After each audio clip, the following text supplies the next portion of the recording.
गुजरात विधानसभा चुनाव में आम आदमी पार्टी की एंट्री। केजरीवाल बोले 2022 में हम सभी सीटों पर उम्मीदवार उतारेंगे। दिल्ली के मुख्यमंत्री अरविंद केजरीवाल ने अहमदाबाद में ऐलान किया है कि आम आदमी पार्टी गुजरात में 2022 के विधानसभा चुनाव में सभी सीटों पर अपने उम्मीदवार उतारेगी। अरविंद केजरीवाल आज अहमदाबाद दौरे पर है। आज अहमदाबाद में उन्होंने आप प्रदेश कार्यालय का उद्घाटन किया। वरिष्ठ पत्रकार इसुदान भाई गढ़वी ने अरविंद केजरीवाल की मौजूदगी में पार्टी में शामिल हुए। गुजरात विधानसभा में 182 सीटें हैं। आप कार्यालय के उद्घाटन से पहले एक संवाददाता सम्मेलन को संबोधित करते रहे केजरीवाल ने कहा कि आप गुजरात में सत्तारूढ़ बीजेपी और विपक्षी कांग्रेस के खिलाफ एक भरोसेमंद विकल्प है। उन्होंने कहा कि 2022 के गुजरात विधानसभा चुनाव में आप सभी सीटों में चुनाव लड़ेगी। आप बीजेपी और कांग्रेस के खिलाफ एक भरोसेमंद विकल्प है। गुजरात में जल्द बदलाव होगा।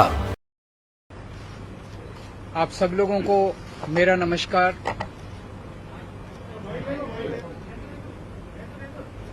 आप सब हेलो आप सबको मेरा नमस्कार। मंच पे मौजूद यशुदान भाई, गोपाल भाई, मनोज भाई, गुलाब जी और मीडिया के सभी साथीगण, सबसे पहले मैं आपको एक छोटा सा किस्सा सुनाना चाहता हूं। आज सुबह सुबह मैं दिल्ली से अहमदाबाद आया। अहमदाबाद एयरपोर्ट से जब बाहर निकल रहा था तो एक कर्मचारी ने मुझे रोका। कहता है सर सेल्फी खिंचवानी है आपके साथ। सो उन्होंने सेल्फी खिंचवाई। फिर मुझसे पूछा कैसे आना हुआ। मैंने कहा यशुदान जी आम आदमी पार्टी ज्वाइन कर रहे हैं। कहता है अच्छा। वो कहता है यशुदान तो गुजरात का केजरीवाल है। तो यशुदान जी, गुजरात की जनता आपको बहुत प्यार करती है, आपको हीरो के रूप में देखती है। गुजरात के लोगों ने आजादी के लड़ाई में बहुत अहम भूमिका निभाई। देश के सबसे बड़े नेता गुजरात की धरती ने दिए,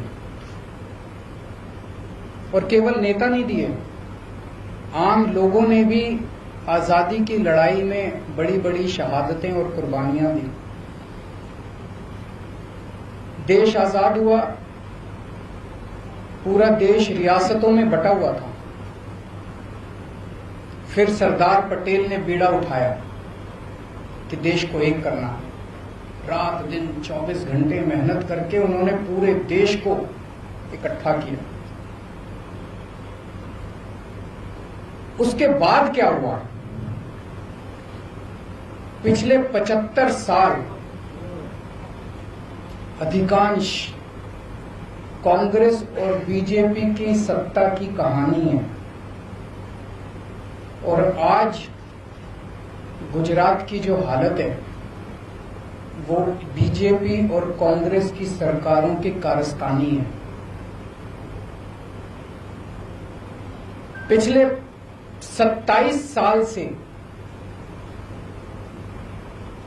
गुजरात में एक ही पार्टी की सरकार है, लेकिन पिछले 27 साल इन दोनों पार्टियों के गठजोड़ की कहानी है, दोनों पार्टियों की दोस्ती की कहानी है। कहते हैं, मुझे नहीं पता, आपको तो ज्यादा पता होगा, कि कांग्रेस बीजेपी की जेब में है। जब जब बीजेपी को जरूरत होती है तो माल कांग्रेस सप्लाई करती है। ऐसे कैसे चलेगा? गुजरात की कौन सुध लेगा? आज गुजरात के किसान आत्महत्या कर रहे हैं 75 साल के बाद। गुजरात के सरकारी स्कूलों की बुरी हालत है। गुजरात के सरकारी अस्पतालों की बुरी हालत है। गुजरात के व्यापारी डरे हुए हैं। डरने की क्या जरूरत है? अब तो देश आजाद हो गया, किसी की हिम्मत नहीं है। अभी कुछ साल पहले मेरा एक दौरा लगने वाला था। गुजरात का एक बहुत बड़ा चेंबर ऑफ कॉमर्स है, उन्होंने मुझे इनवाइट किया। ऐन वक्त पे गुजरात के अथॉरिटीज ने उन पे प्रेशर डाल के मेरा दौरा कैंसिल करा दिया। ये क्या बात हुई? गुजरात के व्यापारी डरे हुए और पिछले 1 साल के अंदर कोरोना काल के दौरान जिस तरह से गुजरात को अनाथ छोड़ दिया गया, ऐसे लगा जैसे गुजरात के लोगों की सुध लेने वाला कोई नहीं है, गुजरात के लोगों का ख्याल रखने वाला कोई नहीं है। ऐसे हालात के अंदर यशोदान गढ़वी जी ने जो निर्णय लिया राजनीति में आने का, मैं यशोदान जी को तहे दिल से बहुत बहुत बधाई देता हूं। उनको क्या जरूरत पड़ी थी? जब किसी का करियर खत्म हो जाता है,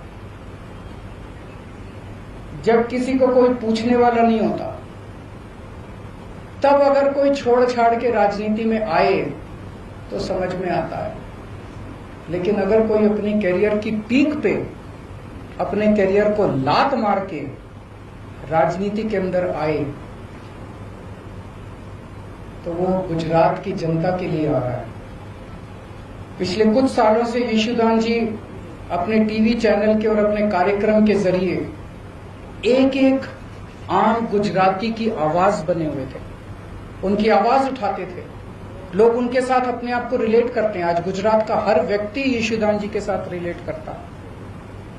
लोगों को लगता है कि वो हमारी आवाज उठा रहे हैं, लेकिन सिस्टम के बाहर रह के आवाज उठा के समस्याओं का समाधान करवाने की अपनी एक सीमा है। सिस्टम के बाहर रह के हम नुक्स निकाल सकते हैं, शोर कर सकते हैं, आंदोलन कर सकते हैं, टीवी के ऊपर आवाज उठा सकते हैं, डिबेट कर सकते हैं, न्यूज में दिखा सकते हैं। लेकिन अगर सामने वाली सारी पार्टियां मिली हुई हों और उनको सुनने की जरूरत ही नहीं, अगर सामने वाली पार्टियां कहे जो करना है कर लो, हमें तो कोई परवाह नहीं है, तुम जितनी आवाज उठानी है उठा लो, हमें तो कोई परवाह नहीं है, चुनाव का नतीजा तो पता ही है, हमें तो जीतना ही है, तो फिर क्या करेगा कोई आदमी? तो इन्होंने तय किया कि अब सिस्टम के अंदर जाके, कीचड़ के अंदर उतर के कीचड़ को साफ करना पड़ेगा। मैं समझता हूं कि ये इनका बहुत बड़ा त्याग है। ये छोटी बात नहीं है कि अपने कैरियर के पीक के ऊपर, कैरियर के टॉप के ऊपर जब कोई आदमी बैठा है और वो अपनी कैरियर को लात मार के अगर वो राजनीति में आया, तो मैं समझता हूं कि उन्होंने बहुत बड़ा त्याग किया है। मैं इनको बहुत बहुत बधाई देना चाहता हूं, इनके त्याग को सलाम करता हूं। और मैं समझता हूं कि जो आम गुजराती आज विकल्पहीन हो गया था, उसे लगता था कि विकल्प ही नहीं बचा गुजरात की राजनीति के अंदर, ये दोनों तो एक ही हैं, इनको वोट देना है, इनको वोट देना है, कोई फर्क नहीं पड़ता है, एक ही हैं ये दोनों। आज उनको एक सार्थक विकल्प मिला है।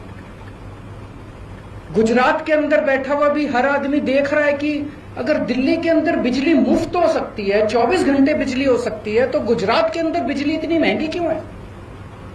गुजरात के अंदर बैठा हुआ आदमी देख रहा है कि अगर दिल्ली के अस्पताल 5 साल के अंदर इतने अच्छे हो सकते हैं, दिल्ली के स्कूल 5 साल के अंदर इतने अच्छे हो सकते हैं, तो 70 साल के अंदर गुजरात के स्कूल और अस्पताल अच्छे क्यों नहीं हुए?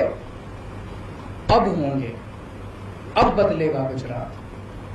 अब यशोदान भाई ने जो बीड़ा उठाया है, मैं भगवान से प्रार्थना करता हूं, आज हम सब लोग मंदिर में बैठे हुए हैं, पवित्र स्थान पे बैठे हुए हैं, मैं भगवान से प्रार्थना करता हूं कि जो सपना, गुजरात के लोगों का सपना पूरा करने का जो यशोदान भाई ने संकल्प उठाया है, वो यशोदान भाई, गोपाल इटालिया जी, मनोज भाई, इनकी पूरी टीम गुजरात के 6 करोड़ लोगों के साथ मिलके अब सब मिलके गुजरात को बदलेंगे। बहुत बहुत शुक्रिया।